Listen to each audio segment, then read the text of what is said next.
right, well, it's 6:31, so just to respect everybody's time, we're going to go ahead and get started. Thanks to everybody for joining us tonight. I think we had about over 50 people sign up for tonight's event, so we're pretty excited, and I'm sure others will be joining along the way. And Jane, feel free to interrupt me if there's anything you want to jump in here with. Sure. But we've got a loaded schedule for tonight, so we're very excited about all the folks we have here to speak.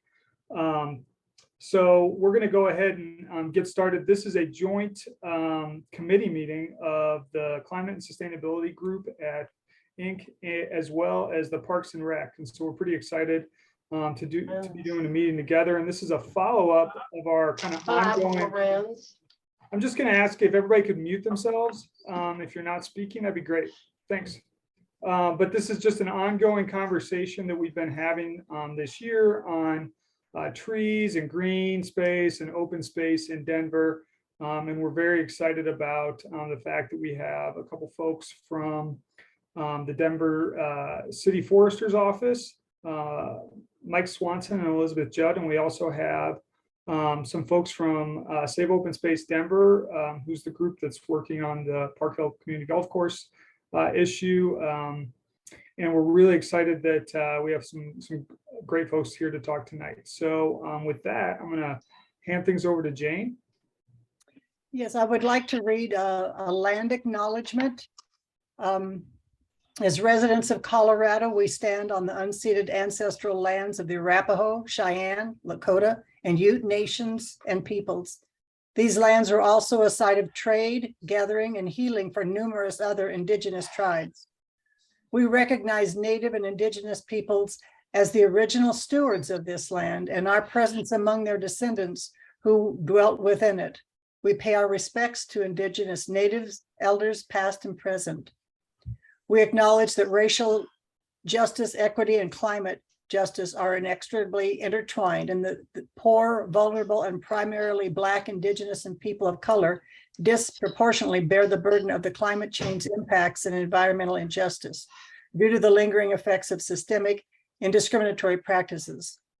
We commit to doing our part to ensure that when taking any action to address climate change and create a generative future, we will respect, promote, and consider our respective obligations concerning all aspects of equity and strive to create systems in which everyone can thrive.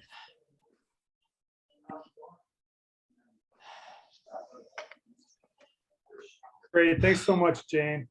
And just again, if folks aren't speaking, if you could put your microphone on mute, that'd be great, so we can all hear real well. And then we are going to have plenty of, hopefully, time for discussion after each of our speakers and towards the end of the meeting as well. So plenty of time for questions. So with that, I just wanted to give a quick recap of kind of where we're at for the year. Our last event was in July, where we had a really good discussion on heat islands here in Denver. And we had Linda Huang from the Trust for Public Land, Lindsay Cutler did a video, we replayed a video presentation that she had done earlier in the year from the park people. And her presentation was on the history of trees in Denver. And then we had Gail LaRue, who spoke from the Globeville First group about their tree initiative in Globeville. And, you know, all the speakers were excellent. I think we had a really good discussion on heat islands here in Denver and, you know, what are some of the, you know, traditional causes of heat islands and what we're kind of doing to mitigate some of the heat island effects in Denver. I'm going to go ahead and there's a link in the agenda to the meeting that happened in July. And it really, the heat island discussion starts about minute 37. But if you're interested in seeing that presentation, which was excellent, you can go ahead and check it out on YouTube. I'll throw the link up after I'm done speaking in the chat box. But it's also available on the agenda for tonight. And with that, I would like to turn it over to Elizabeth Judd and Mike Swanson of the City Forester's office. We've been connecting with these guys all summer, trying to figure out a good time for us to connect with them and hear a little bit about what the city's Forrester's office is doing in Denver. And we're just really thrilled to have you both here. You guys bring a lot of knowledge to the table, and we're really excited about that. So with that, maybe I'll just turn it over to Elizabeth and Mike, and then hopefully we've got about 30 minutes planned for this. So hopefully we'll have some time, maybe about 10 or 15 minutes at the end for some questions. Does that work for you two? And I know, Elizabeth, you said you had to hop off at some point pretty quick. Yeah, no worries. I'm here till just a little after 7. Perfect. And I do have just a really short slide deck, so we'll just give you some overview of what we're working on, and then we'll definitely have time for some questions. Great. Maggie, can you give? I already have. Perfect. And how about to Woody as well? Yes. Great, thanks. Well, with that, I'll turn it over to Elizabeth and Mike, and Jane, I'll go ahead and help field questions from the chat box too after the presentation. Great. And I'm going to do a little bit of screen management here and go ahead and share my screen.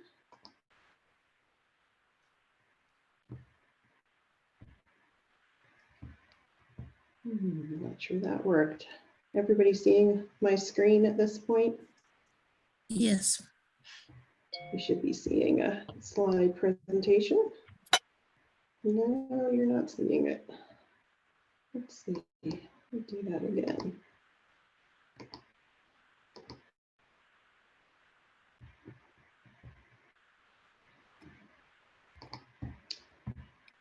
Hey, Mike, are you seeing my presentation?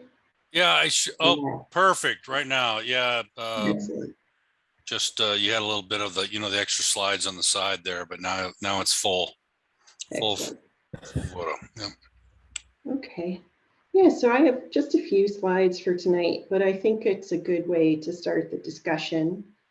I know everybody's excited about our first Denver strategic planning effort, but there are a lot of other planning efforts going on right now, and they really tie into and support each other. And so I'm going to give a bit of a holistic overview of everything going on.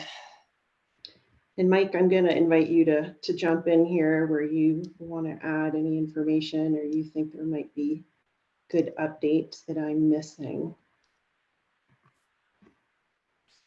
So I think to start, this was a graphic that was created last year by a couple of consultants for the city. And I think it's really useful to start any forestry discussion. I'm not going to spend too much time on this. We could probably spend a whole hour just talking about this slide.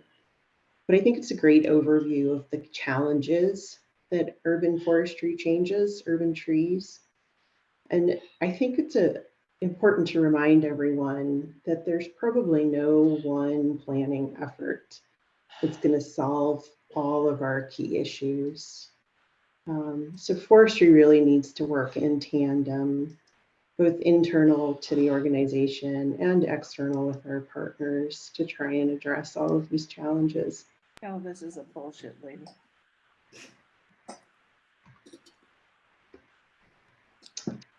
And also, as a reminder, we have a lot of existing planning documents. And I always think it's interesting to see how they all fit together. It's a bit of a puzzle. And I imagine everybody on this call has some background with many of these. But there is a lot to support urban forestry already out there. The game plan certainly does a lot. Blueprint Denver has quite a few very specific goals. Denver Moves also addresses shade and canopy. And then there are all of the regulatory aspects. So our preservation guidelines, complete streets guidelines, DOTI standards, community planning and development and the zoning code, the green infrastructure strategy. And I'm sure quite a few that I'm not even listing here. And those are just a few that we use on a regular basis. So what are we working on? most of you probably haven't met me. Oh, I'm going to pause and I'll give you just a little bit of introduction to my role here. So I started working for City and County of Denver in January.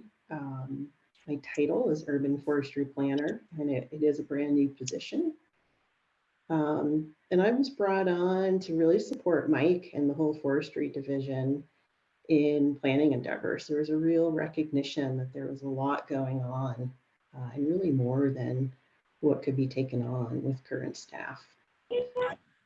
So I came on really in the middle of this first bullet point, the assessment and roundtable work, which I think a few of you were involved in last year and maybe attended the roundtable in February. That's actually the work that produced that first graphic that I showed with the key issues.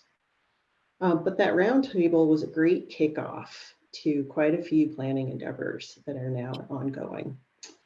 So we're just about to complete a rules and regulations update. Forestry rules and regulations have been in place since the early 70s with pretty minor changes. So we really recognize there's a lot to do there. And I'm going to talk about that in a little more detail on the next slide. But in addition to that, we have some other planning endeavors going on that really support the big urban forestry picture. We took a pretty close look at where our time was going and our fees. And we're trying to do some cost recovery, trying to do it in a sensitive, meaningful way, but also trying to acknowledge where we're spending our time. We are in the process of finalizing a contract to do a street tree inventory update, have the consultant chosen. Still need to do some contract work, but that'll kick off this fall. Best practice in urban forestry says that you should be doing an inventory update every 7 to 10 years, give or take. And we're right in that right now. So we're trying to do it in a timely way and trying to make sure we know what we have. Wood utilization is another project that we've been working on. That was a goal that was specifically called out in the game plan. And I would say historically, City of Denver, County of Denver has done pretty well with wood use. Mike did a lot of work on this previously. There's very little wood that does go into landfill, for example. That wood tends to be diseased or pest-ridden and not suitable for other uses. Right now we do chip and offer free mulch. And we think there might be some other uses of wood that really better uses and recognizes wood's potential. And so we're really working on what else we can do.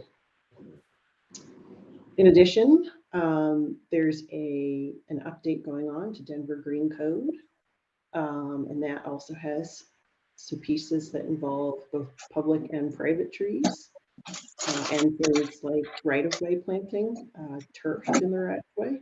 High irrigation need planting, trying to do a bit better around that. Dottie. I'm sorry, Elizabeth. If anybody's got their microphone not muted, can you please mute? We're hearing some feedback. Thank you.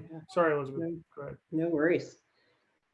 There's also an update to the Dottie standards going on. So taking a pretty close look at that, trying to get them as well aligned with best practice in forestry as we can. And then area plans and parks master plans. We're also taking a look at all of those and trying to make sure public's being heard, stakeholders are being heard. We're being sensitive to what we can do through those planning endeavors. And so that brings us to the strategic plan. We are in the middle of that RFP process right now. Hasn't been publicly released. But the current schedule is to get it out this fall and to have a contractor selected before the end of the year. We're definitely excited to do that. We hope it'll bring together some of these other goals and some of the missing pieces we're seeing, some of the gaps, if you will. And we'll talk about that in a little more detail. So I mentioned rules and regulations. And this might seem like, oh, I don't know, maybe some of the boring regulatory stuff. But it's actually I think in our opinion, incredibly important to supporting the urban canopy. These really fill the gaps in the code. And in a very practical sense, they're the standards that help keep trees alive and help grow trees. The old rules and regs didn't really have climate change in mind. They didn't really have the challenges of trying to grow trees in an urban setting in mind. And so there are just some things that aren't there today. And we're trying to get a lot more specific. And I guess per that first bullet point, really a lot more modern in our approach. There's a lot of great information out there today about trees and urban environments. And so we're really trying to incorporate as much of that available data into the rules and regs as we can. And Mike, I know this is something you've been working on for quite a while. It predates me. Anything you want to add to that? Actually, no. Okay. I mean, it's just been kind of going around in circles and circles and circles. I mean, I've been with the city for 22 years, and I can't say the first 10 years we were working on it, but the past 12 we have, and we just haven't got it moving forward until you showed up, Elizabeth. So thank you. Yeah. Yeah, so we hope this hasn't gone to public comment or public meeting yet, but it has gone to PRAB. We will have a formal public hearing, public comment period with the PRAB comment as well. So far has been really well received. We did a lot of work internally with all of our other departments. Really want the rules and regs to both be supportive of urban forestry, but also align with citywide goals and all the other regulations and standards that are out there. So it's taken some work. We started this in March, and we have a pretty complete draft at this point. Again, still opportunity for comment, but it's definitely taken some internal work, and I think it's gone well. So this is the big one, right? So we were hoping to have RFP out now. We are a little later on that than we wanted to be. Still hoping to have it out this year and have that consultant hired and probably do some project management and planning in the last quarter of the year, and then really spend all of 2023 working on it. One of the really interesting aspects that we've started working on outside of the formal RFP and consultant process is what we've been calling early outreach or preliminary outreach. We really want to be sensitive to what could be outreach fatigue across the city. We also want to try and bring in as many voices as we can. And so with a communication consultant, we've started doing some fairly informal one-on-one small group conversations around urban forestry. Really trying to build our knowledge base on how we might approach building that outreach plan in a way that goes beyond just conventional planning. And that's not to say we won't have surveys or formal public open houses or any of that work. We'll certainly do all of that as well. But we're really seeing a bit of an evolution, I think, in how we conduct outreach. More interception surveys, more attending already scheduled events, really going to different neighborhoods maybe than what have historically been focused on for public events. And it's been great, good relationship building, really great feedback on what people know and what they don't know about urban forestry. It's been a very productive use of our time, I think, in our consultants' time, and will feed really well into the bigger process. Now, in terms of goals for the strategic plan, you might have heard this referred to as a master plan as well. Those two terms go back and forth. You can debate what one is compared to the other. We're thinking of strategic as being a bit more action oriented, probably more concise, and more specific to how we look at existing goals and other documents, and then refine them and update them as needed. We think that this will help guide future budgeting, future staffing, how we work with other departments, how we best use our partners. We probably have big hopes for this plan, but we'll see how much we can do with it. And yeah, Mike, again, anything you want to add to that? I know this is something else that has been in discussion for a while, and Well, that's important in your world. well, it's I think it's important. And like I already mentioned, I've been with the department 2 decades, and we always have these comprehensive plans, Blueprint Denver, the game plan, which is basically in its second reincarnation or iteration, but nothing specific about the urban forest. And so, I mean, we can talk about how to name it, but because of all the other plans we have in the city, I really wanted to put some rubber to the road. So I'm kind of tagging on the strategic plan. If I could, without getting too much in the weeds, I call it a management plan, but it's probably a little too much in the weeds. So, we, I don't know. I think it's time. I mean, given climate change, just given water resources, the lessening of the water resources and how we need to be more conservationists. It is just time to kind of pull Denver forestry into the 21st century and maybe possibly even the 22nd. So, I mean, Denver forestry historically has been kind of hanging its hat on DED and things like that. Well, it's much more than that now, and I think you are. I think you are all aware of that. So. And that's it for the slides. Hope looks like we do have at least 10 minutes for some questions and discussions. And yeah, happy to go back to anything. Or Keith, I'll let you manage questions. Great, thanks. We've got a couple of questions in the chat. And I'll maybe try to break these up a little bit. I'm sure you have a lot of objectives and goals with some of these planning documents, but if you could highlight a couple of them beyond maybe just kind of updating goals, what would you like to see? And maybe we could get perspectives from both of you, Mike, since you've been around for quite a while, and Elizabeth, since you're new. I think you both probably have some different takes on what you would like to see in terms of goals for Denver's urban forest.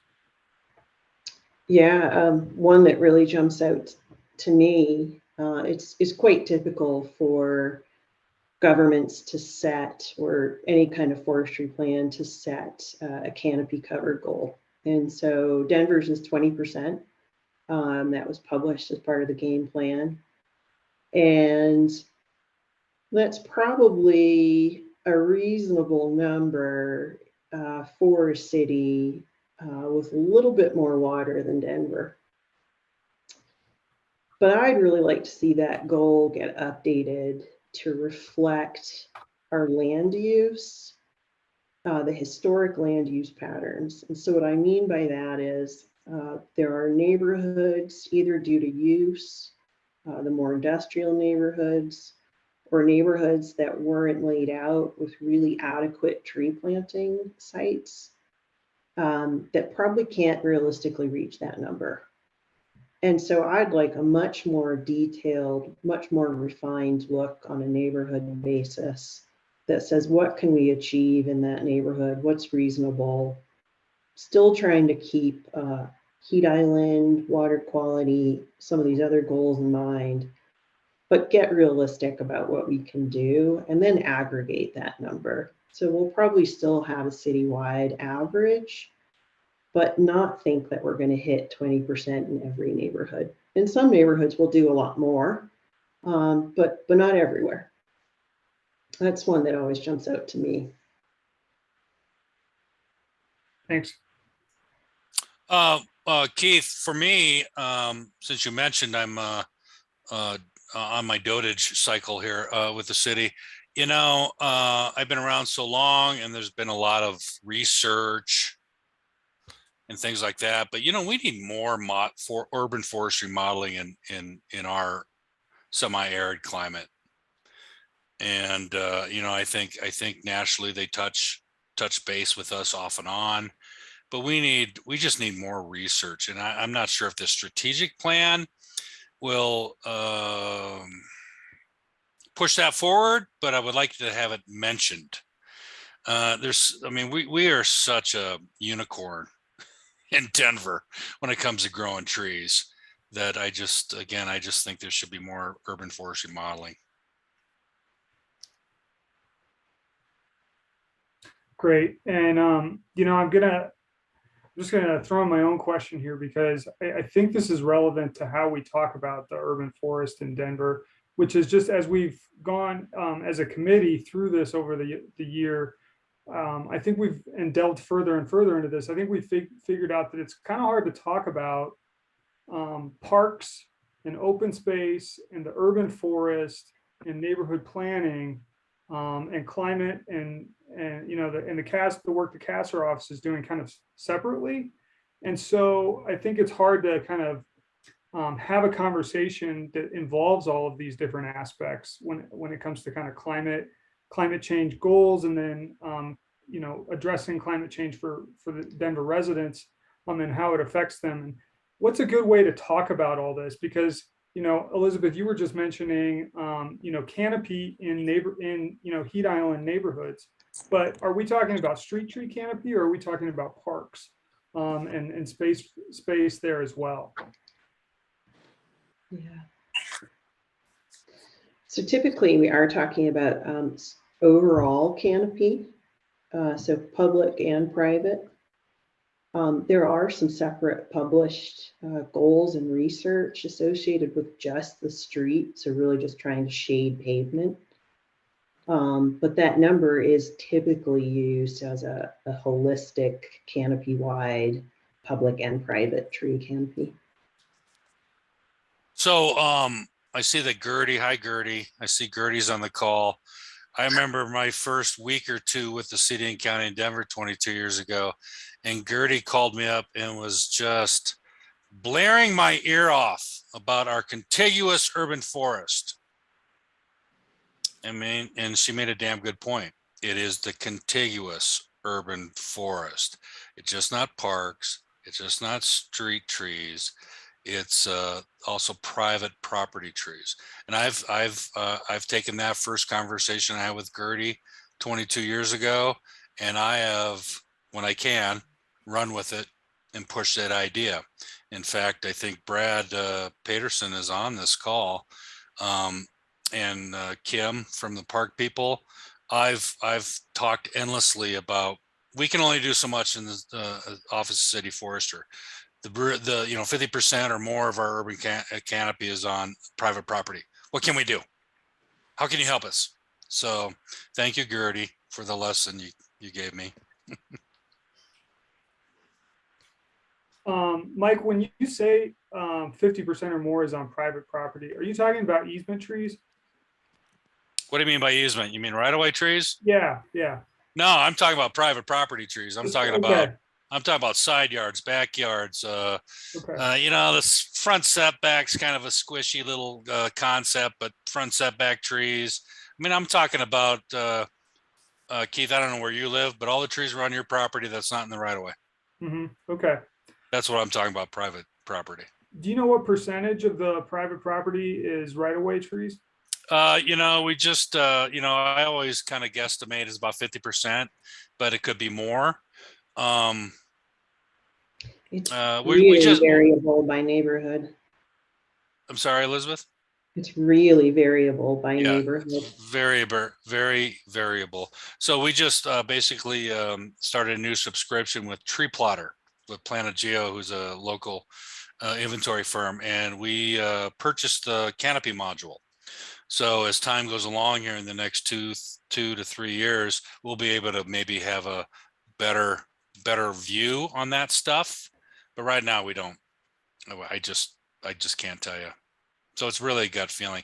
You know, the issue about the private property tree, especially the neighborhoods behind the inverted L, you know, I-25 and I-70, it's the texture of the trees. You're talking about low compartmentalizing trees. You're talking about Siberian elms. You're talking about cottonwoods. You're talking about silver maples. So even though there's shade now, so you get on the, I think on our website, we have this dashboard, right? And you call Valverde. Oh, wow, Valverde has 18% canopy. Well, if you dig down into those numbers, most of those trees, providing that UTC, that urban tree canopy, is all low compartmentalizing trees. They're soft wooded. When you get one of those huge temperature swings, fluctuations, those trees will go down. So that's why, and Brad can attest to this, and Kim, that's why I was just on my soapbox with him for like 2 years. We need something for the private property. Because that's going to be a huge hit on our urban canopy once those trees start dying. I think that there's been a couple of questions here about right-of-way trees and maintaining right-of-way trees as well. And I think, Greg wrote a question about maintaining existing right-of-way trees and property owners that aren't doing that. And is there any enforcement going on? Will there be in the RFP? Will that potentially address some of these issues? Well, one, I'll let Elizabeth address the RFP question, but one, we do have inspectors, forestry inspectors, and they do monitor the street trees because they are city asset, though per ordinance. I'm guessing you all know it's really the abutting property owner's responsibility to maintain those trees. So we do have inspectors now, given COVID and the quiet quitting and the remote working. I mean, we've been down staff, but yeah, we inspect trees on the right of way, and we do put, I would prefer a different term, but we call them notices of violation, and we do give them the property owners. If that, hopefully that answers your question.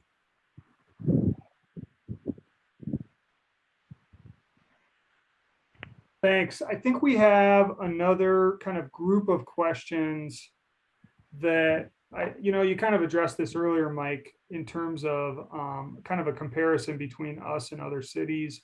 And are there cities out there that have programs that you see as being exemplary, either of you, Elizabeth or Mike, that Denver could emulate in terms of expanding and maintaining canopy?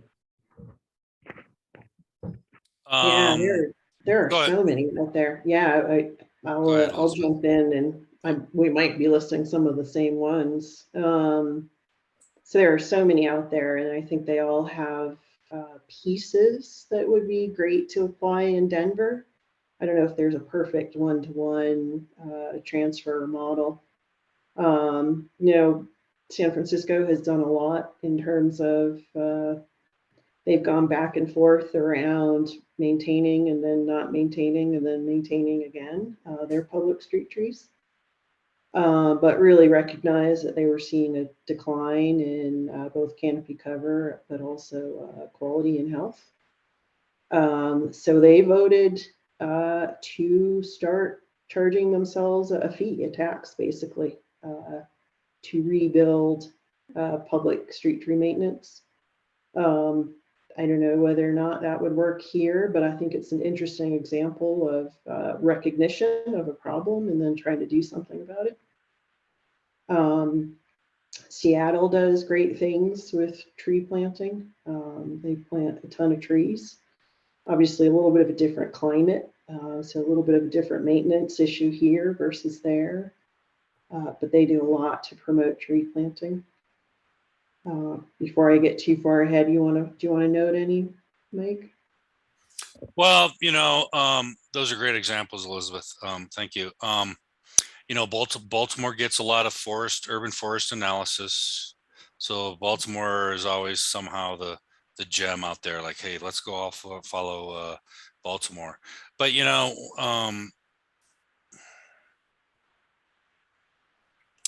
there's a lot, but here's what I'm thinking. So again, Denver's a unicorn. So who do you compare us to? Salt Lake City has a pretty good program. Boise has a pretty good program. So I'm thinking semi-arid, right? I'm not thinking New York's. I'm not thinking LA, though LA has a pretty good, they have a pretty good program. But I mean, who do we compare ourselves? So Salt Lake City, and I think Denver actually has a pretty good reputation throughout the country. But without political motivation, and maybe even some grassroots upsurging. I mean, I don't see, even though we're going to look into this with our strategic plan, I don't think Denver, there might be a hybrid way of doing this, but I don't think Denver will ever maintain their right-of-way trees, which I think is quite sorrowful. I think we have better control. We can put all the trees on pruning cycles. We can replace trees that need replaced in the planting, but that's a heavy that's a heavy lift and a big dollar sign. So what I would prefer is a lot more community support, community-based solutions. And I think Pittsburgh, during our assessment, if I could recall correctly, Pittsburgh had a very good, pretty strong community-based solution when it comes to tree care. So I don't know. That's a great question, and we could probably sit here for 3 hours and discuss it. So I apologize if I didn't answer the question. Mike, when you say community-based solutions, do you mean volunteers? I mean volunteers. I mean education to private property owners who have trees. More education. When I first started, the city forester at the time was pretty big on education. Let's get back to that. Education for even the right-of-way trees. I mean, you're responsible. I mean, the homeowners or abutting property owners are responsible for the maintenance and care of these trees, and they're part of the greater common good for Denver. They are part of our urban tree canopy. It's just not mine. It's just not Elizabeth's. It's not Gertie's. It's everybody's. So I think there's a not even a modicum of education. I'm talking like a tidal wave of education that needs to be kind of recycled and regurgitated and just constantly just boom, boom, boom, boom. And not everyone's going to get it, but it'll be helpful. Is there a plan to make that communication available? I think there's a lot of people on this call, especially who are passionate about this issue, but are failing to kind of find the starting point of where to become involved and help to promote the greening of our canopy. Right. And so I think there's a lot of folks here that would be really interested in figuring out how to do that. Yeah, so I mean, I think, well, not that I think, but it will happen. We're gonna recycle, regurgitate. We're gonna restart doing the education thing. But we just did a video shoot over at Whittier neighborhood. 20 years ago, we called it Forestry Neighborhood Initiative, where we had community block grant money. We went into the neighborhood, and we did some field surveys, kind of field verification of the trees that needed to be removed, trees that needed hazard reduction pruned, and also tree sites. And to just kind of wrap up a very long story, we were able to plant 140 trees with community support. And that was because of one person that was on the HOA at the time, and he championed He was an advocate for our effort to make this happen. So if you guys are looking for something to do, talk to your HOAs and then talk to us. I mean, we're giving away trees right now. I mean, we have certain programs, GAP, which is kind of a EAB strategy. We have BASA, which is kind of a blanket strategy. And then we're also starting to kind of recycle the FNI, the Forestry Neighborhood Initiative, but it's a different word now, a different phrase now. It's Forestry Neighborhood Enhancement, but it's basically the same idea. I mean, oh man, just organize your community and give me a call. And that's as simple as that in some ways. And Yeah. we'll see what we can do. We are, Keith, starting to talk about, we have different partners like the park people, different neighborhood groups. Some are registered, some are not. We'll have HOAs. Sometimes it's just a block of folks who want to do some improvements or beautification.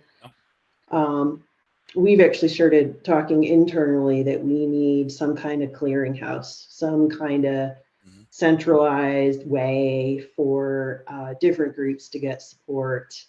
Maybe it's volunteering, maybe it's through an existing program.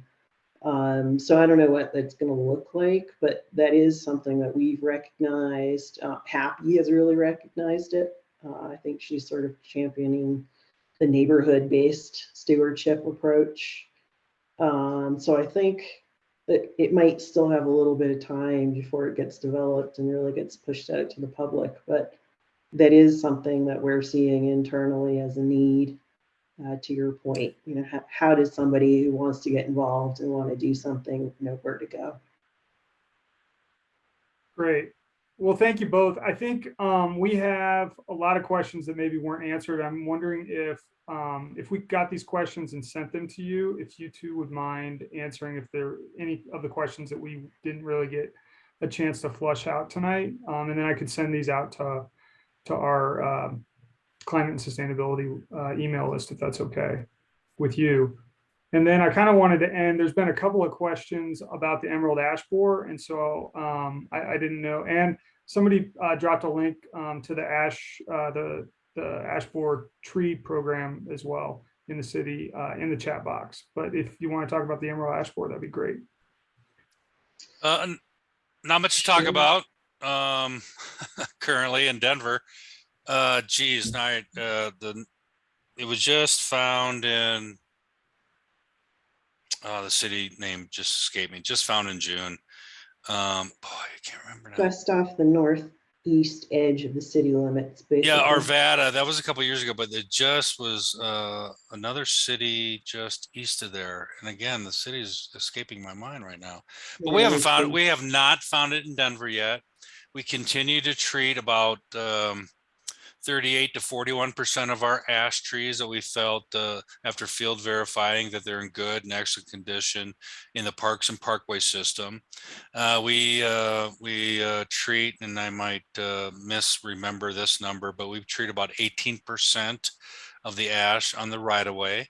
And that, this number is always moving because some trees, maybe climatic reasons or environmental reasons, or a lawnmower hit them or something, they die, we add another tree on, but it's basically about 18% on 18% that we treat on the public right of way. Again, to mention our GAP program, and it's GAP because it was a gap in the original planning back in 2016 that we would eventually begin to remove ash trees that were below 12 inches in diameter, if they were dead, very poor condition, and then go in, remove them, stump grind, and replace the tree.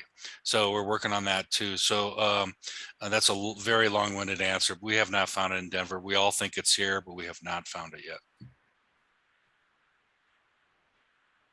Hopefully that answers the question. Great, thanks. Well, thank you both for taking some time out of your evening to speak with us about this. I think there's a lot of people that are very passionate about this issue on the call and beyond this group. So we hope that we can have this can be a continuing conversation with the city forester's office, and hope to be able to have you guys back. And Inc. represents over 75 RNOs around the city. And so we definitely hope that we can be a communication tool with those individual RNOs too, for, neighborhood projects. That's awesome. We thank you for your support. Hey, Keith, can I give a shout out to a couple of people? Yeah, definitely. So I want to say hi to Gertie. Hi, Gertie. It's been a while. You're on mute, Gertie. Yeah, okay. And then Kathleen Rust. Hey, Kathleen. Hope you and Jay are doing well. And Michael Henry. I don't know if you remember me, but we've talked a few times. So, hi. How are you? So, have a good evening. Thank you for having us. Thanks, everyone. Yeah, thanks a lot. With that, I think, Jane, can I turn it over to you to introduce Woody and the SOS folks? Hi, yes. I think Woody is on, and so is, not seeing everybody's name right now. So the issue that they're bringing to this meeting is the situation with the Park Hill Golf Course. And I think a lot of you have heard bits and pieces of this for the last few years. There was a vote last year that I thought was sort of setting things in concrete so far as the future of the golf course would be considered. And that's not the case. So I think I'll just turn it over to Woody right now, and then I will read to you part of the INC's resolution that they came up with in 2019. So Woody, why don't you step in for just a minute, and we'll go back and forth on a couple of the historic parts of this. Okay, great. Well, it's wonderful to have a chance to speak to the Climate and Sustainability Committee Group. And it's a good segue from the discussion that was just presented on our urban canopy from the Forrester Department. So why is the Park Hill Golf Course land unique? First of all, it's 155 acres and it's open space, and it contains hundreds of mature trees. It's the only Denver land that's protected by a city-owned conservation easement. And most people think of conservation easements, I think of ranches of thousands of acres. In fact, there are quite a few urban conservation easements. This happens to be the only one in Denver. Now, there's a lot to pack into a short period of time because I'd like to leave time for some questions, but let me just start with a few key facts that a lot of you already know. But Denver used to be considered a city within a park, and it's now a dense city with parks. Our population has increased about 50% in the last 25 years. And as far as the percent of land used for parks and recreation, we have only 5% compared to the national median of 15%. The park space per person is similarly bad. We've fallen to 8.9 acres per 1,000 people compared to a national median of 13.1 acres per 1,000 people. And the National Weather Service data shows that we are experiencing one of the nation's most severe heat island effects. And that's particularly true in the area of the Park Hill Golf Course land. And ground level pollution is the 8th worst ranking among large metropolitan areas. And in 2019, EPA downgraded the rating from moderate to serious. And this April, they threatened to take it down to the severe level. So I'd like to share, Maggie, am I set to share my screen here? I think you are. Yes, you are. Okay. So first of all, I just want to make sure everybody understands exactly where this land is real quickly. The Park Hill Golf Course land is right here. The area, you can see hundreds of trees. That's very apropos of our recent discussion. This is Colorado Boulevard, north-south. This is Interstate 70 here, and the 40th and Colorado Light Rail Station on the way to DIA is right there. Now, I want to show you a few slides of why this is such an important piece of land. I'm not going to spend a lot of time on it, but this is what this land looks like, looking west.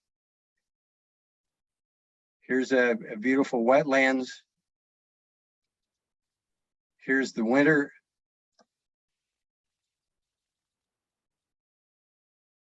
Again, a wonderful shot of the wetlands and trees, trees, trees. Another wonderful winter shot.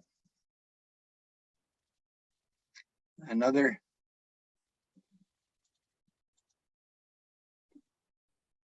There's a sad tree that didn't make it. It's got, this land already has paths. It could become a turnkey park because it's essentially available for that right now. So here's the looking west, and here's a great drone shot showing the whole land. So this land is protected by a perpetual city-owned conservation easement purchased in 1997 by the city for $2 million in accordance with Mayor Webb's vision to preserve it for open space and recreational uses. So what is a conservation easement? A lot of people are confused about it. First of all, they are created under state law, under the state conservation easement statute, and they're defined as an interest in real property, just like the deed to your house. The legal definition is that it's an agreement that imposes limits on the use of land to maintain it, among other things, predominantly in a natural, scenic, or open condition, or for wildlife habitat or recreational or other use, or condition consistent with the protection of open land, environmental quality, or life-sustaining ecological diversity.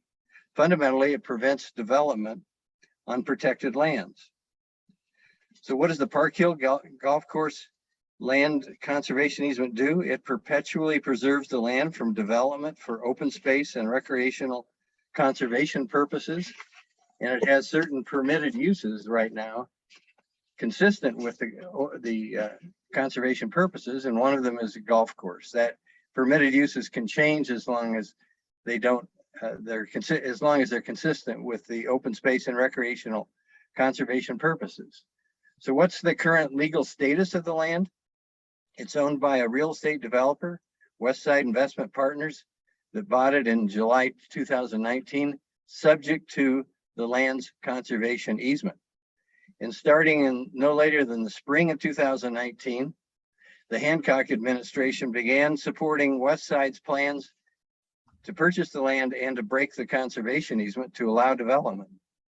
And soon after the closing on the purchase, Westside closed the golf course, and Westside and the city entered into a written agreement where the city agreed not to enforce the conservation easement for 3 years so that Westside could try to build support for a mixed residential and commercial development on the land.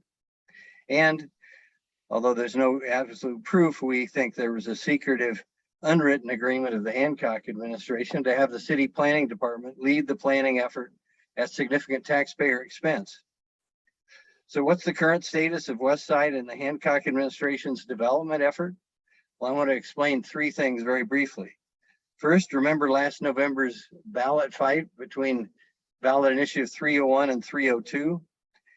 The 301 measure that the citizens supported won citywide, 2-1.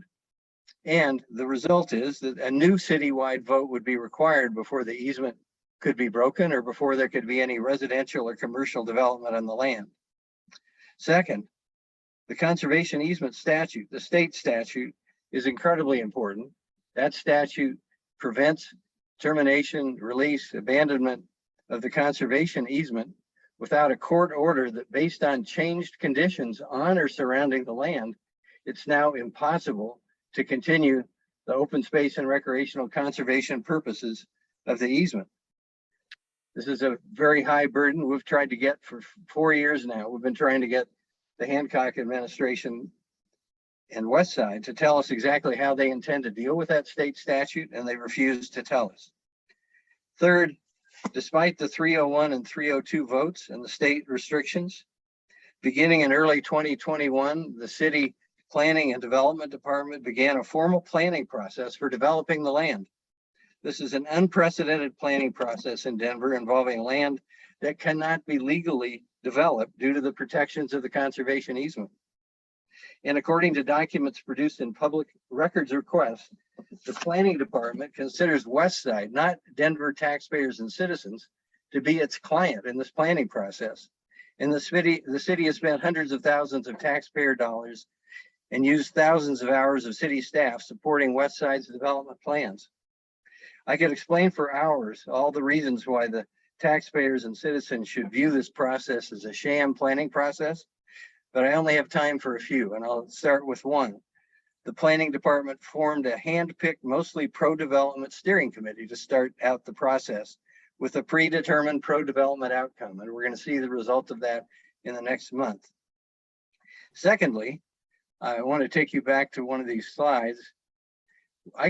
We consider what's going on to be planning malpractice, because all they're doing is focusing on the 155 acres of this land where the arrow is.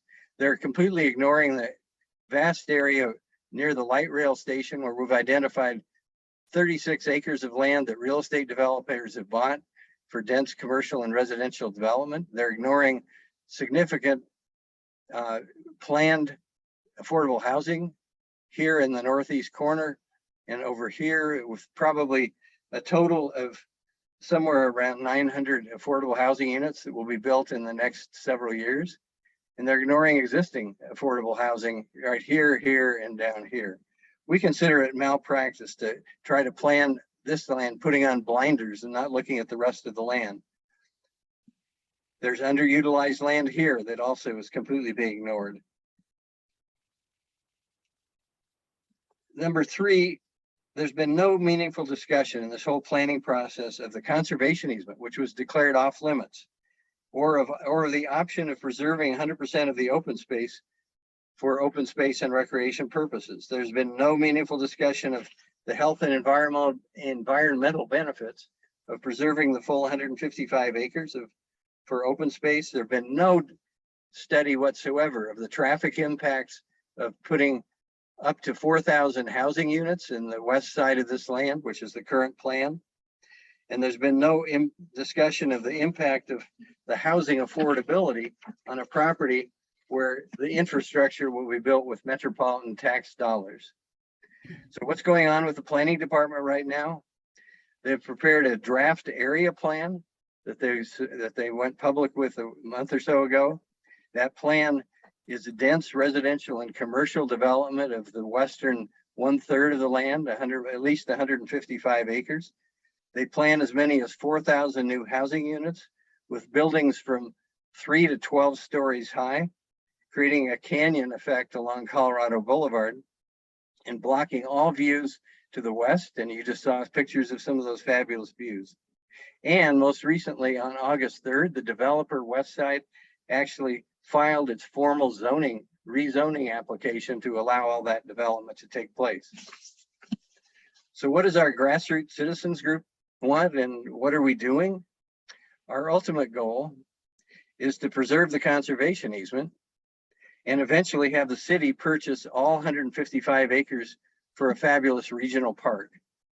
The price for that purchase would be no higher than the fair market value of the land as encumbered by the conservation easement.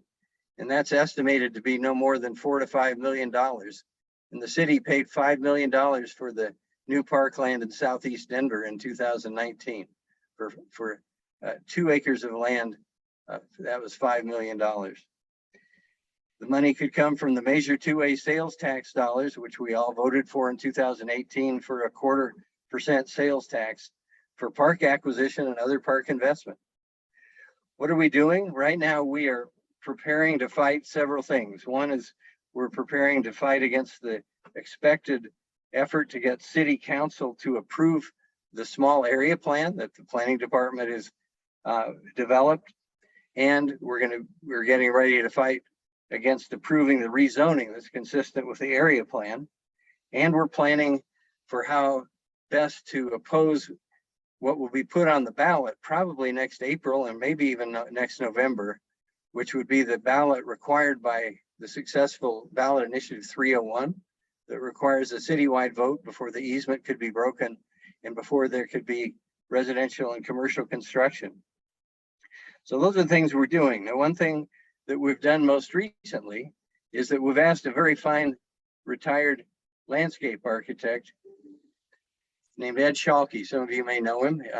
Ed just retired from the Aurora Parks Department as a senior planner. We've asked him to help us just conceive what kind of things that you could do on 155 acres of park and open space. And so I've got a slide here, which we have up on our website. I'll give you the link to it shortly.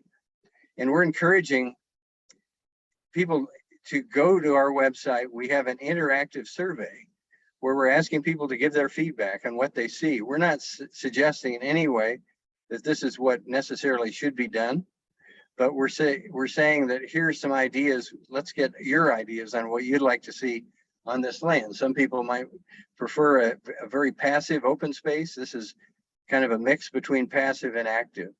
And it's important looking at this to know that this area here, it's 25 acres of stormwater detention. The developer and the city want us to consider that to be part of the parkland that they are intending to include in this area here. But in fact, that is stormwater detention. And after the last big storm, there is still water in that a good 10 days, almost 2 weeks later. And it's not land that can be regularly used as for park and recreational purposes. So what we'd like to do is I'd like to answer your questions, but I want to throw up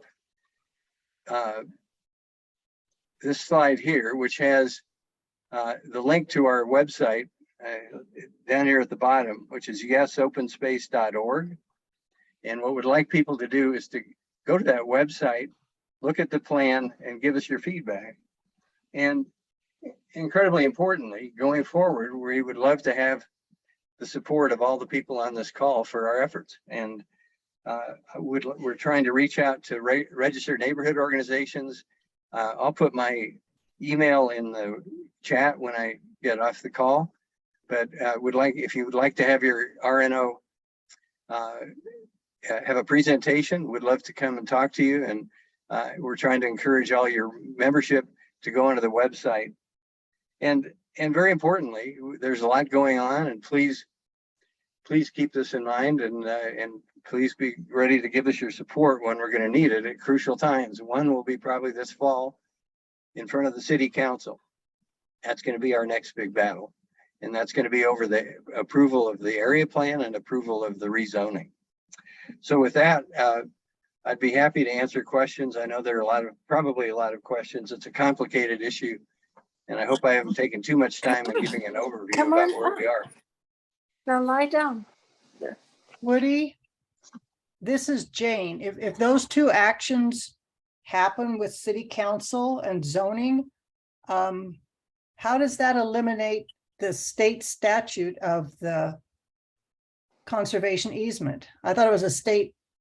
Yeah, it does not. And it would be our contention that the rezoning, if they did approve it, would actually be illegal, because it would be inconsistent with the conservation, the open space and recreational conservation purposes.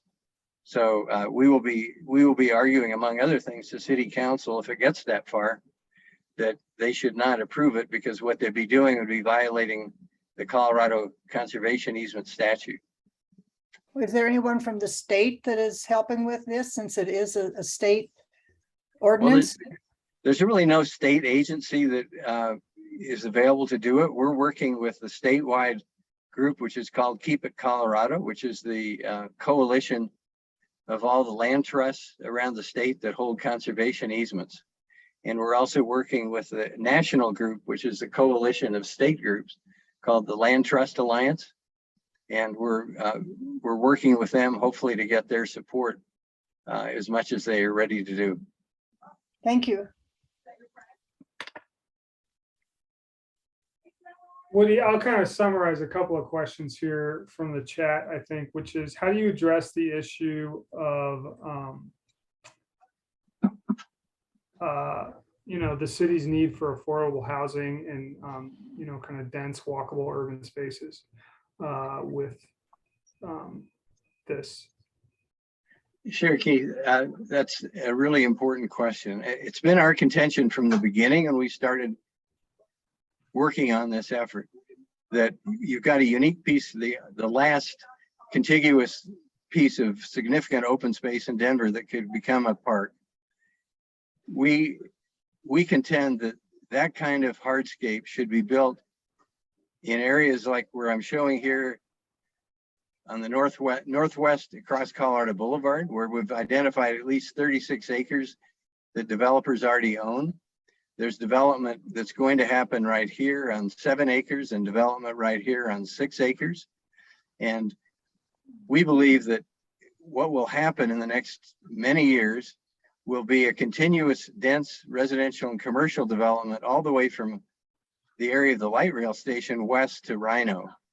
And we contend that it is a huge mistake. It would be a huge mistake to put concrete on any square foot of this land when it needs to be saved for all the reasons that we've talked about before, dealing with the heat island effect. You can see there are hundreds of trees on this land. And once those trees are gone, once a piece of green space is gone, it's never going to see the light of day again. So the short answer is there is affordable housing already right here, and here, and here. This area is being developed with affordable. This is being developed with affordable. And particularly in this area here, there should be significant affordable housing. Thanks, Woody. I think that from the chat questions as well, and kind of some conversations on this subject is too. I think there's a pretty good I don't know, misunderstanding is the correct way to put it, but there's some need for clarification, I think, on how there's the conservation easement, there's the potential city council vote, and then there's the work that the planning office is doing as well independently. And I think that the kind of timeline on how these actions are going to happen, and also the legality of different the conservation easement versus the city council vote is a little bit confusing for folks.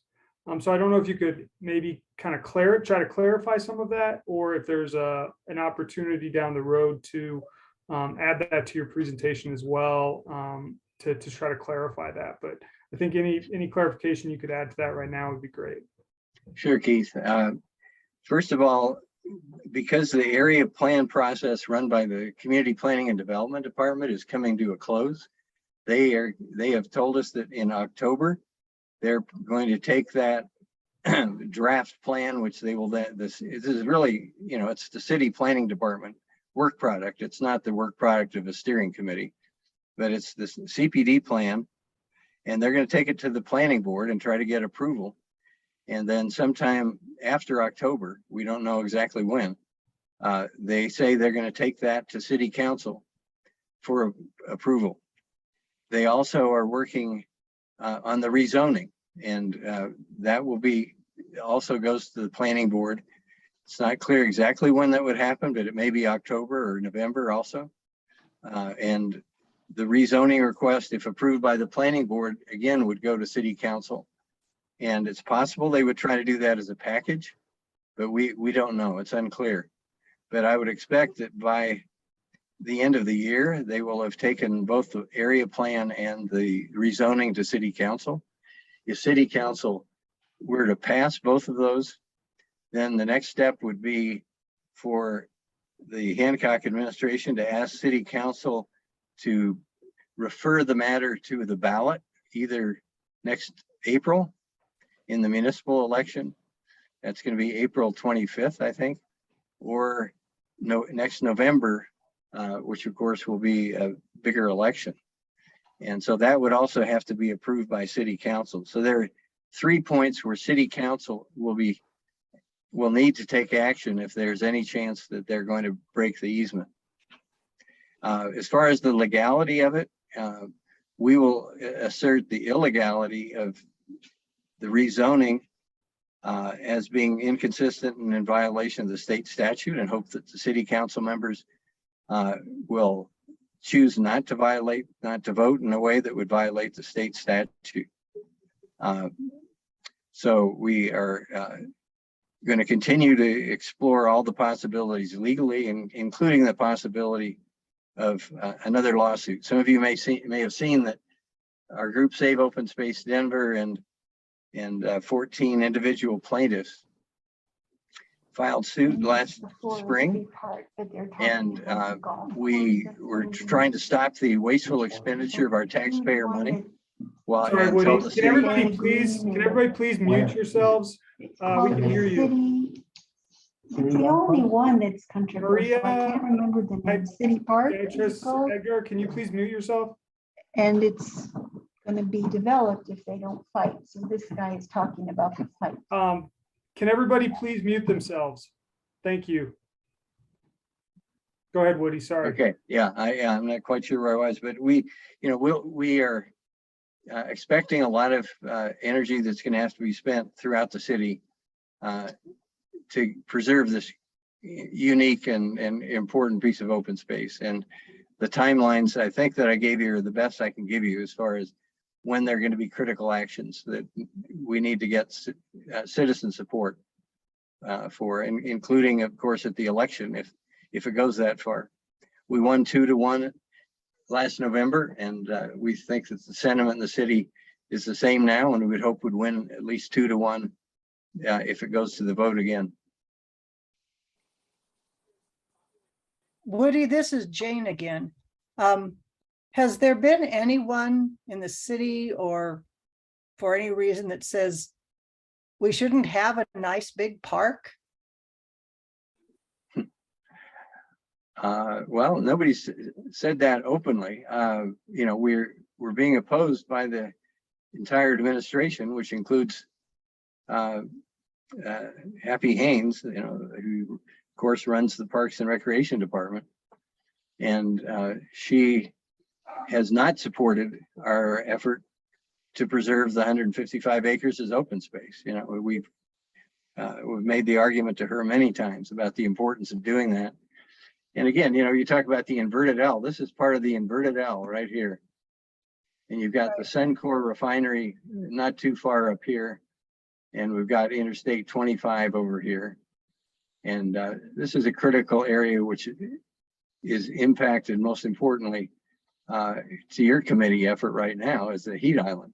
Right. And lots of those neighborhoods would so enjoy a park, and it could be a regional park that people could get to on light rail. And once that's gone, it's gone. And I that's what I'm just wondering, has not one person in the city said, oh, we really need to have that be a park? It's hard for me to understand that someone hasn't spoken out and said that needs to be a park. Well, if they've said it, Jane, they haven't done it publicly because the mayor has clearly been behind development. Frankly, I think I said at the beginning, since 2019, we have reason to believe that it goes back to as early as 2016, back before Westside bought the land, when the Clayton Early Learning nonprofit owned the land. And that's a long story I could spend a lot of time talking about. But the mayor supports this development, and they've got the full weight of the city government. In fact, some of you may have received a mailing that went out last week from the city supporting the development. We haven't been able to pin down exactly who received it. I received one, and random people received one, but it's again another expenditure of our city taxpayer money supporting their client, the developer. Well, thank you for bringing this to us tonight, Woody. I know you've worked hard on it for a long time, and I encourage everyone to be more informed about the issue and keep up to date with what's happening in City Council, and our committee will do our best to relay your communications with the city to our committee members and other people in INC. Yeah, and Jane, you pointed out at the beginning that in August of 2019, the INC delegates voted unanimously to support preserving the conservation easement and opposing any rezoning of the land that would be inconsistent with the current open space zoning. You're correct.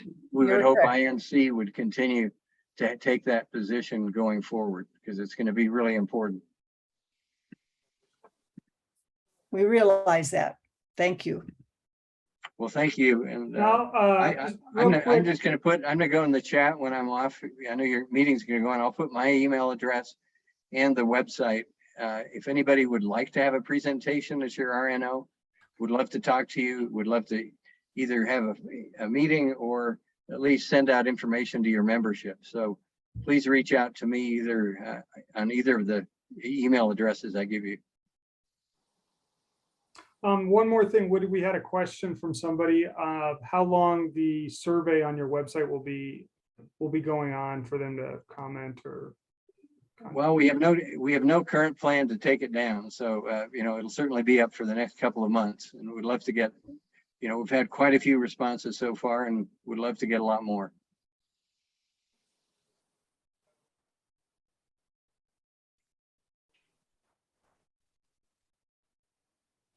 Great, thank you so much. Well, thank you. Thank you, all of you, for your time and energy.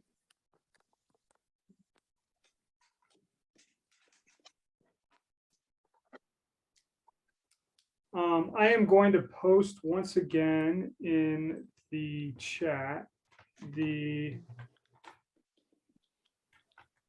agenda for tonight's meeting, which has some links in it as well. We're running pretty much on time here. We just have a couple of things to wrap up. We really are excited that we had a huge turnout tonight. We had about 40 people on. That was great. Thank you very much. A couple of things.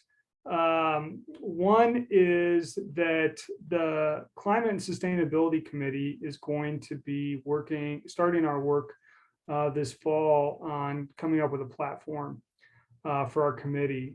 This is in line with other INC committees, such as the Transportation Committee, the Zoning and Planning Committee, and the Parks and Rec Committee that have all created platforms. The INC Climate and Sustainability Committee has been around for about 2 years now, and we're going to work this fall on coming up with a platform that we think can better hone our positions as a committee, and we can take that then to the city regarding some of the issues we talked about tonight, and other climate and sustainability issues in the city. So if you click on the link for the agenda, there's actually a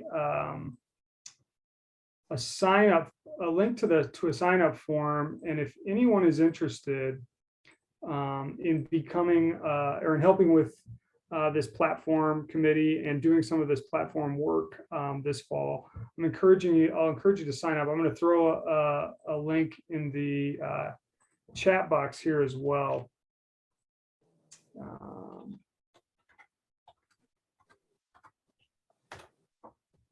For anybody that's interested, and we're definitely looking for folks that have some experience with this. If you've been a part of other Inc. committees, if you've been around Inc. for a while, or a part of your RNO and would like to get involved, we'd love to have you and your input and your insights into helping to create this living document going forward.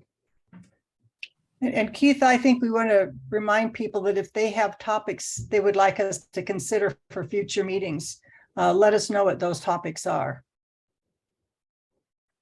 Yeah, that's great too. We are going to definitely be continuing this discussion on tree canopy and open space in Denver throughout this year and into next year as well. But we'd love to talk about other topics. And heat islands.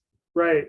This came up during our discussion last month, but I definitely think having some more neighborhood examples of tree initiatives and dealing with heat islands in specific neighborhoods would be a great event down the road too. Right. I think there might be an opportunity coming up in September to help do some tree planting in a couple of neighborhoods. So I think I'll find out more on that, and then we can post that out, because I think a lot of people want to get their hands dirty and actually help plant trees this fall.